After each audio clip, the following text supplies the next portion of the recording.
My neighbors reported my backyard shed as unsafe. City fined me $850. When I confronted them, they laughed and said, "Guess you should read codes better." So I did, and built a legal 2-story guest house that blocks their entire sunset. My name's Nick, I'm 36, and until recently, I thought the quietest thing in life was a suburban backyard. I was wrong, because 3 weeks ago, I opened a letter from the city telling me I owed $850 in fines because someone had reported my backyard shed as structurally unsafe and not up to code. That wasn't even the worst part. The worst part was who sent the complaint and what they said to my face when I asked why. But I'll get to that. Let me start from the beginning. I moved into this neighborhood 2 years ago after my divorce. Bought a quiet little fixer-upper on a cul-de-sac just outside Sacramento. It wasn't fancy, but it had a solid roof, a decent lawn, and a backyard with just enough room for a shed, a grill, and a hammock. For a guy like me, that was peace. Most of the neighbors kept to themselves, except for the couple 2 doors down, Deborah and Ron. Picture every HOA horror story you've ever heard and multiply it by 10. Deborah wore those big sun hats year-round, talked with that overly sweet passive-aggressive tone, and always had a clipboard for community notes. Ron was retired, wore socks with sandals, and looked like a man who still corrected strangers on how to trim their hedges. Still, I kept it polite. Nods. Waves. Never invited them over. Never asked for favors. Last fall, I built a small wooden shed in my backyard. Nothing fancy, just a place to store tools and leftover lumber. I followed what I thought were the right zoning rules: distance from the fence, height limit, placement. I even looked up the code online and sketched it out. Apparently, I was 6 inches too close to the property line. 6 inches. That letter from the city arrived in a plain envelope. The wording was cold. Backyard structure in violation of Municipal Zoning Code Section 18.7.4. Insufficient clearance from lot boundary. Fine issued. $850. No warning. No option to fix it first. I was standing there, reading the letter for the 3rd time, when I noticed movement on my side yard. Ron was there, with a camera. Not a phone, a literal camera, like he was shooting for National Geographic. He was standing near the fence, zoomed in on my shed through the slats. When I stepped outside, he didn't flinch, just gave me a tight little nod and walked away like nothing had happened. I knew right then who'd sent the report. Still, I wanted to be civil. I figured maybe there was a misunderstanding. Maybe they thought the shed was a fire hazard or something. So the next evening, I walked over with a neutral tone and a calm head. Deborah was on their porch, sipping wine. I asked, politely, if they'd filed the complaint. She didn't even try to deny it. She just tilted her head, smiled like a smug cat, and said, "Well, Nick, guess you should read the codes better." Then she laughed. Actually laughed. Loud enough that Ron, who was pruning a rose bush, chuckled along. I didn't argue. Didn't yell. Didn't explain that the shed had taken me 4 weekends and my last $200 in lumber after my contractor job slowed down. I just stood there, nodded once, and said, "Okay."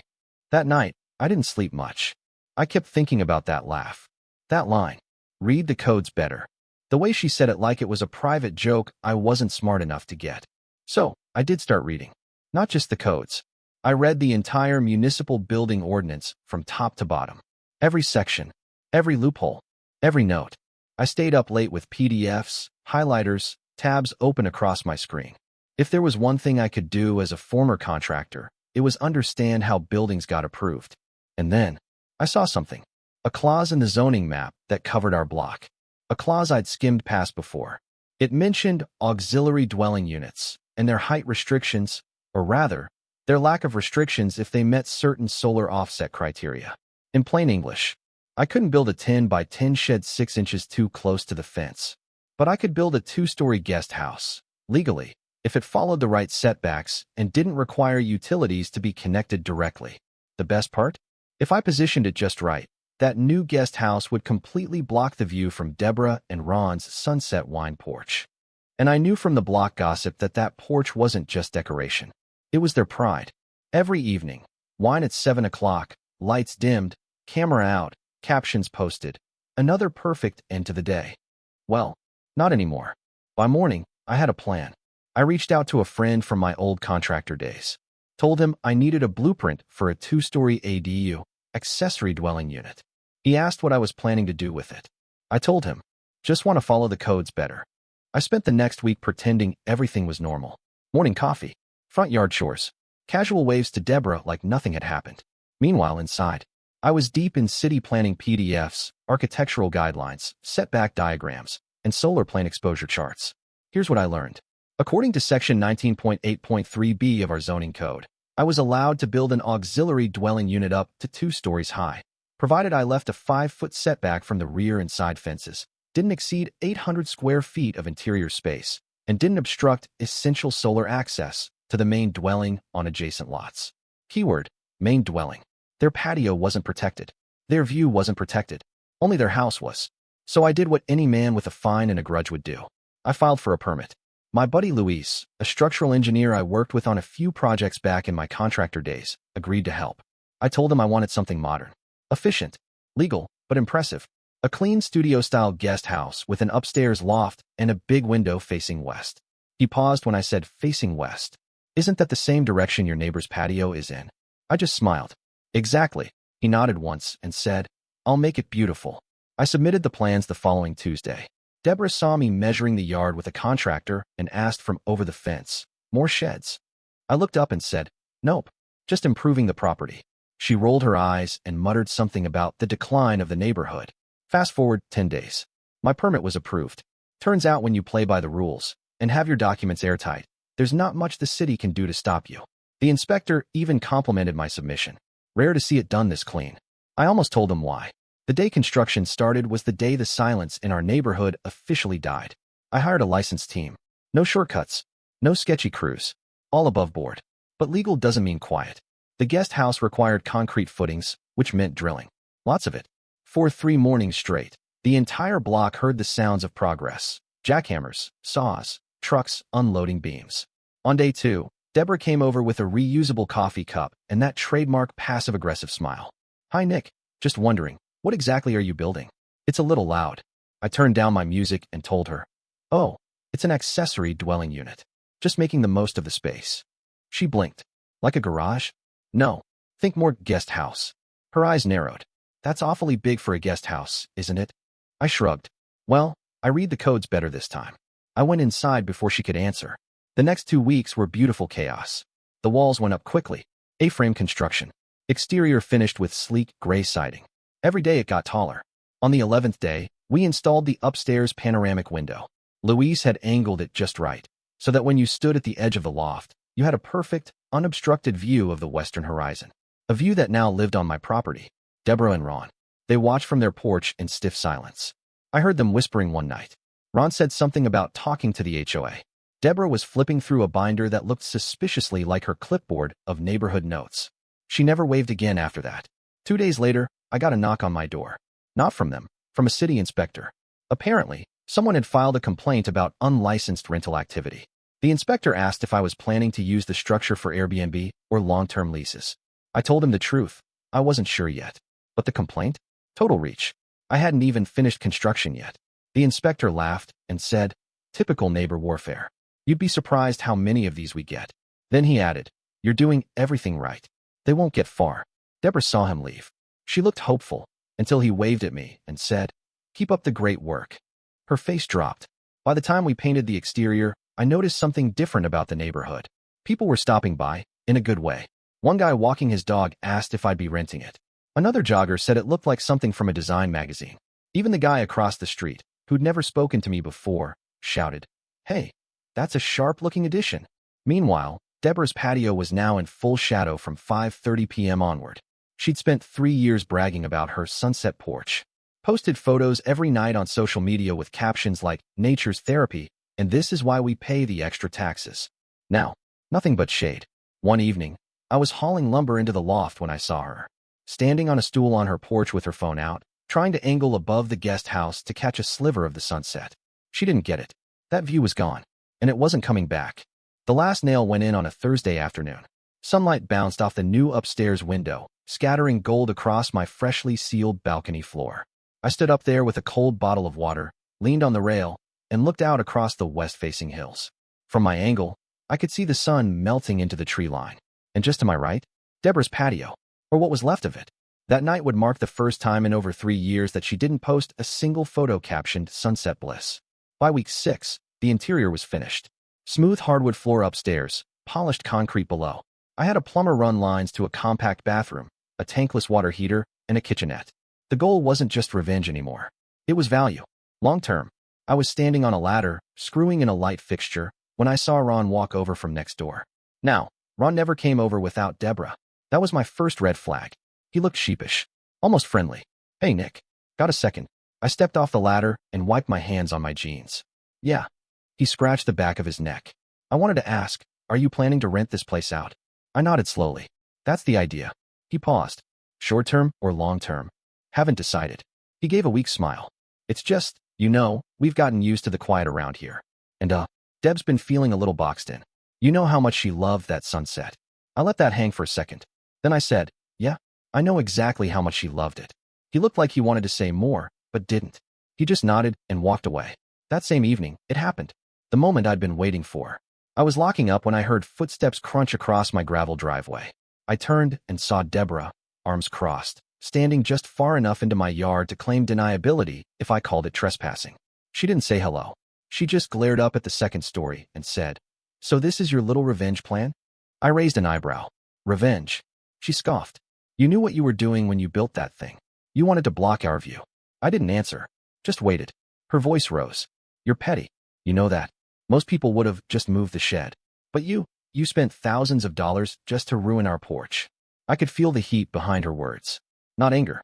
Not even frustration. Embarrassment. That porch was her social media shrine, her one luxury feature. And I'd buried it in shadow. She took a step forward, jabbing a finger toward the balcony. What kind of man does this over a fine? I looked at her. Calm. Flat. Then I said, a man who reads the codes better. Her mouth opened, but nothing came out. She turned on her heel and stormed off across the driveway. I stood there for a minute, watching her disappear behind their hedge wall. Then I went upstairs and sat on the balcony. That evening's sunset was especially beautiful. 2 days later, I listed the guest house on Airbnb. Named it Sunset Studio. I posted photos taken from the upstairs window, framed perfectly to show the fading orange skyline, and listed it at $210 a night, with a discount for week-long stays. It was booked within hours. The first couple that stayed left a 5-star review. Incredible view, peaceful neighborhood, and so much natural light. We'll return.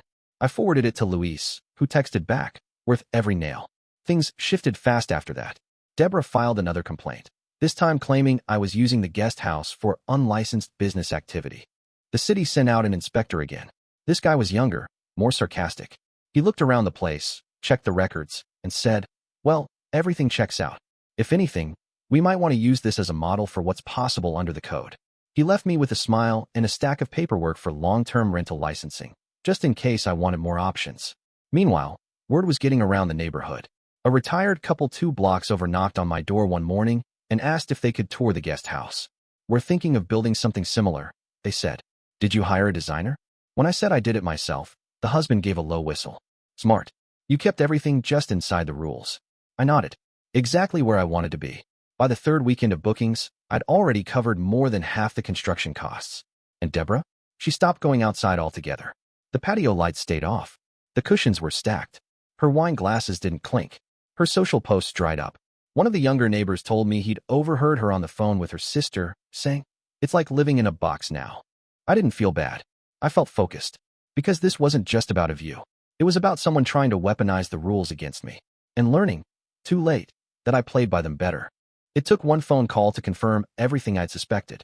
My old friend Karen, real name, works for a real estate agency in Sacramento. She knew I was adding value to my property with the new guest house and wanted to swing by, check it out, and casually drop a property valuation number if I was ever thinking of refinancing or selling. She walked in, looked around, and said one word. Smart. I showed her the blueprints, the Airbnb listing, even the wait list. Then I mentioned, very casually, I think the neighbors are upset about their view being blocked. Might hurt their property value. Karen gave a little shrug and said, oh, it already has. Here's the thing they don't tell you when you move into a so-called view lot neighborhood. That view? It's not yours. Not legally. Not financially. Not guaranteed. And the moment it goes away, even legally, your equity dips. Buyers walk. Realtors hesitate. Turns out Deborah and Ron had been in the process of getting their house appraised. They'd been toying with downsizing, moving to Arizona, cashing out the sweet retirement home equity deal. Problem was, their porch now faced a gray wall. Karen showed me the listing photos Deborah had tried to use for the appraisal. Most of them were old, from before my build. But 2 of the outdoor shots had been clearly taken in recent weeks. Guess what they didn't include? The porch. Guess what the appraiser asked about? Yep. In contrast, my property had gone up. A 2-bedroom home with a fully permitted ADU? That's prime rental territory.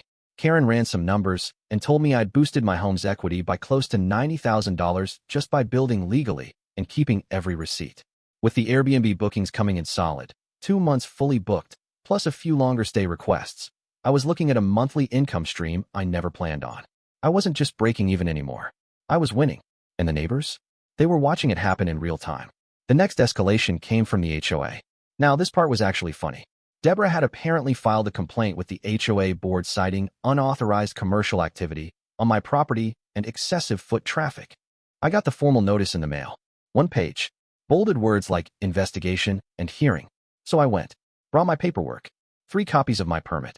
Printouts from the city showing full compliance. Even a page from the local Airbnb ordinance outlining where and how ADUs could be used as short-term rentals. The board barely asked me 2 questions. Then one of them said, "We've had 4 inquiries about building similar units from other homeowners. Honestly, we should be thanking you for raising comps." Case closed. Deborah didn't show up to the hearing, but her signature was on the complaint.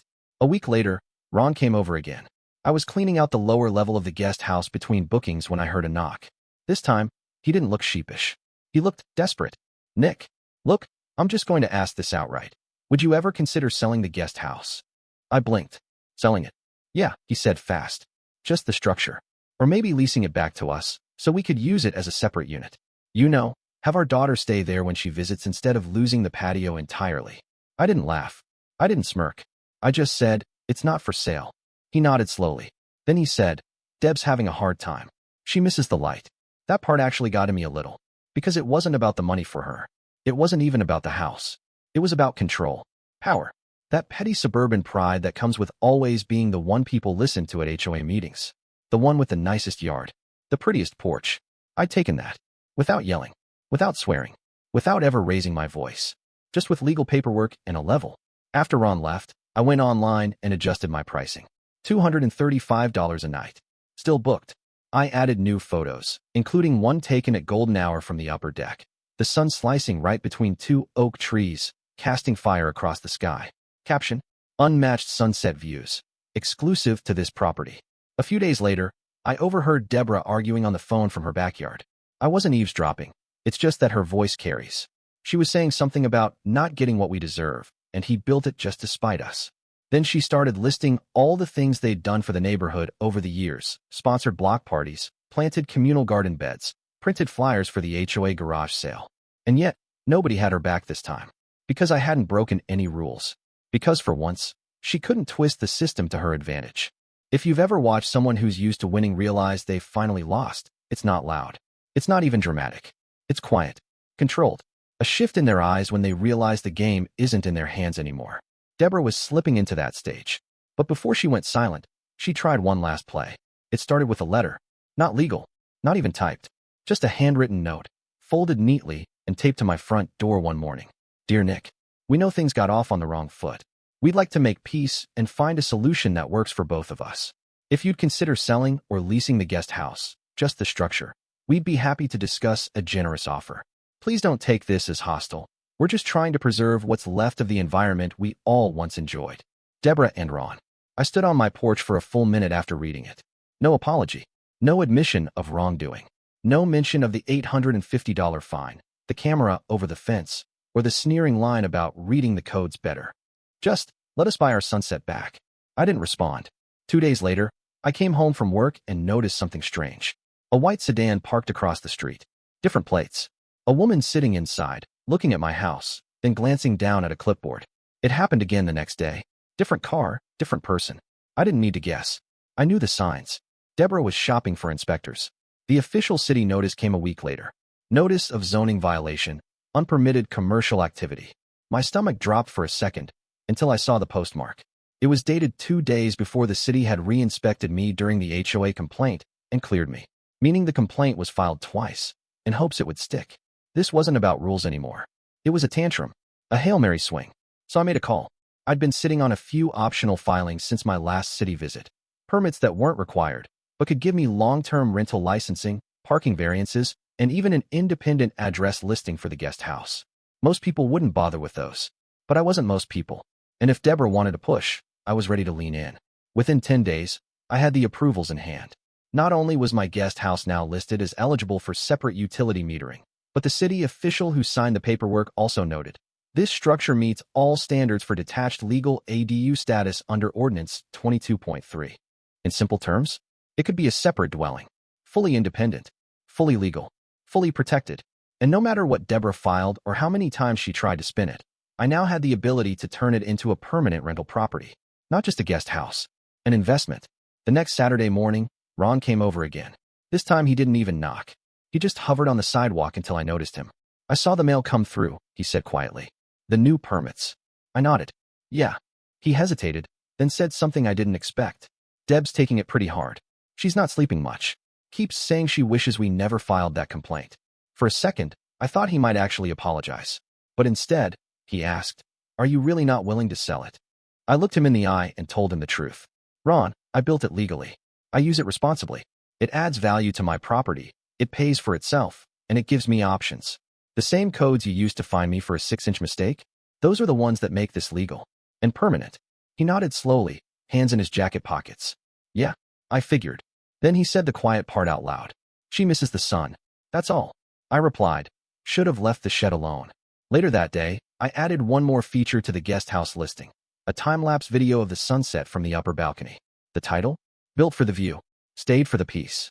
Within hours, I got 3 week-long booking requests and 2 offers from prospective tenants asking if I'd consider long-term leases. I hadn't decided yet, but I knew one thing for sure.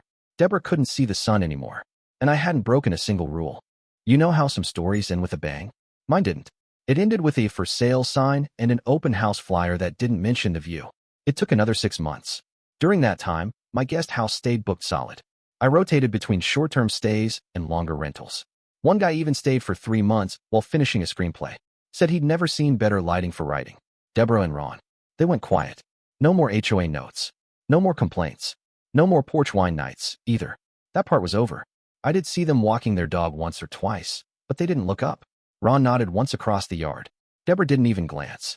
I think she'd given up fighting. But it wasn't until I saw the real estate flyer that I knew it was truly over. The listing popped up one morning while I was checking market comps. 3-bed/2.5 bath, custom landscaping, quiet block, great investment potential. No mention of sunset views. No porch photos. Just interior shots and a wide angle of the front yard. I clicked through the slideshow, half expecting some petty dig in the captioning, like a shot that just barely included the edge of my guest house. But no, the angles were careful, tense. They were trying to erase me. But you can't erase a structure that towers next to your patio and casts a shadow every evening. I found out from another neighbor that they got one offer, but it fell through after the buyer toured the property around 6:30 p.m. Apparently, the realtor didn't time it well. The couple stood on the porch and asked, "Wait, is that always there?" Deborah told them the structure had been recently built, without warning, and it ruined the entire back of the house. But the couple just looked at each other and said, "Well, it's legal. Can't exactly ask them to tear it down." And they left. I didn't throw a party when their moving truck pulled up. Didn't gloat. Didn't toast. Didn't post. But I did step out onto the upper balcony of the guest house around 7:45 p.m. that evening with a fresh mug of coffee. The sky was glowing orange. The kind of deep light that makes the trees look like they're on fire. I leaned on the railing and watched the truck back down the drive. Deborah stood by the cab, arms crossed. She turned once, just slightly, like she might glance toward my house. But she didn't. She got in, and they drove away. I spent the next hour on the balcony. Didn't check my phone. Didn't scroll. Just watched the sky change. For the first time in a long time, I felt it. That perfect, unbothered kind of peace. The kind where no one's watching you, measuring you, trying to take something away because they can't stand not being in control. That kind of silence. It was worth more than any fine. The next day, I updated the guest house listing one last time. Added a new bullet point to the description. West-facing balcony, full sunset view, no neighboring obstruction. I wasn't lying. There was nothing in the way anymore. They fined me $850. I made 6 figures off it. And all it took was one sentence. Guess you should read the codes better. And that's the story. If you're still here, that means you're one of us. So go ahead, hit that subscribe button. I drop new chaos every single day, and trust me, tomorrow's story, it's even worse than this one.